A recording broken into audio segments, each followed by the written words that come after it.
If you like the idea of leading with services on your next sales call, then we really need to talk about pricing for service models. Here are the 3 things that you need to remember in every service pricing model.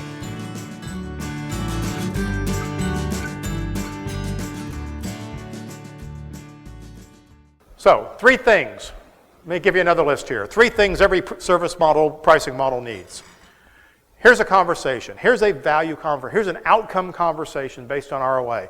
My company can save your organization $1 million next year by capping maintenance costs, eliminating unnecessary upgrades, increasing meeting room utilization, and dramatically improving user satisfaction, and my fee's $100,000. I can give you a 10-to-1 return. Who would not continue that conversation? If I could give you 10, if I said, if you'll spend $1,000, I'm going to hand you $9,000 back, wouldn't you do it? Okay. Why aren't we having these conversations?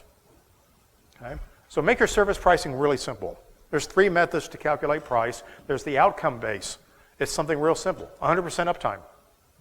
You want 100% uptime? That's the outcome that you want. That's what's important to you. We're going to design a system that's designed to be up 100% of the time, and I'm going to give you the service and support that guarantees that it is. There's value-based. You can compare it to replacement cost. You need to spend $100,000 to replace this room. I can keep this room viable for 3 more years for $50,000.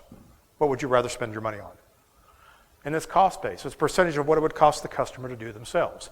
Managed services is a cost-based calculation. I need to have 6 guys to manage all the rooms on my campus. And I got to pay their health and all this other stuff. Okay? Why can't I do that for you? That's what we do. That's a specialty. That's a cost-plus relationship. So you have very simple pricing that you can do with this. You can even take over their employees for them. Why would you want to do that? Because it solves a problem for them. Because when they get tired of that guy and they want to fire him, they just look at you and say, you fire him. And you go find another person, and now they don't have to do it. And you're going to be better at picking people, and you're going to be more concerned with picking the right people than your human resources is. This is a valuable problem you can solve. Make your pricing scalable. Have a plan for the exceptions and the objections. You need to understand, if you understand your customers, you're going to focus on what their objections are. You need to know what they are, and you need to know what the response should be. So, for instance, upgrades and retrofits should reduce the service costs. That's a good reason in a service agreement to say, here's the cost of the service agreement. However, if you will let us upgrade these 2 rooms here that are problematic, I can reduce the cost of the service agreement, but you're going to have to spend some money on a retrofit. That's a value discussion. The client gets to make the trade-off. Your 2 offers are the same value to you. It doesn't matter to you which one they choose. They're both valuable to you.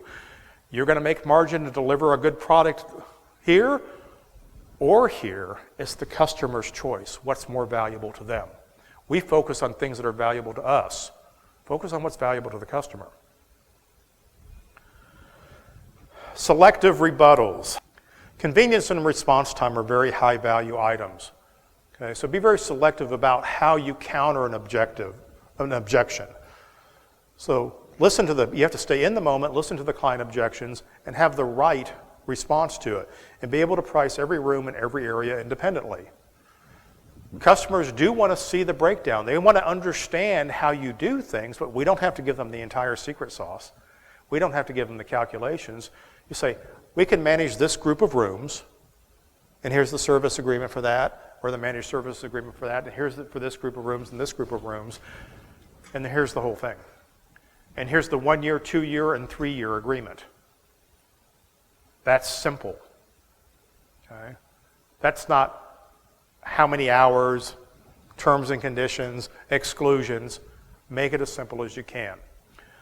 So, the highest perceived value. If you want to achieve the highest value with your customers, you need to remember 3 things. 1, be scalable. Use 3 pricing methods and be selective. It's the things that I just talked about. If you're not selective, you're going to have a lot of unseen objections. If you don't use 3 pricing methods, you're going to go through a lot of proposal drills. And if you're not scalable, you're going to look too expensive. So you have to use all 3 of these techniques to make sure that your pricing makes sense to the customer.